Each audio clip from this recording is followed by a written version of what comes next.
Hello guys, magandang araw sa inyo lahat. Listen tayo sa Mindanao, ganun sa mga OFW dyan, shout out to you lahat ayun guys, para magmang araw kayo mag-vlog naman tayo ngayon. Mayroon ulit tayo gawin to stabilizer plan na naman ng truck siguro to guys, yan. Ito guys, dinala lang na sir dito, pinanawakas lang ng mekaniko at yun yung ipagawa. Kaya ngayon guys, huwag natin patagalin.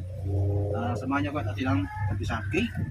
Ayan guys, dito tayo kukuha ng rubber para ating gawin na ganito. Kaya ito guys, ito nang wala na. Pili natin, ayan.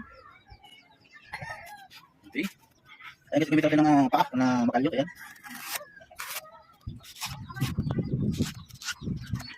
Okay. Ito guys, dito tayo, ayan. Ayan, malaki-laki talaga guys, gawa ng isang spike lang, isang piraso. Ayan.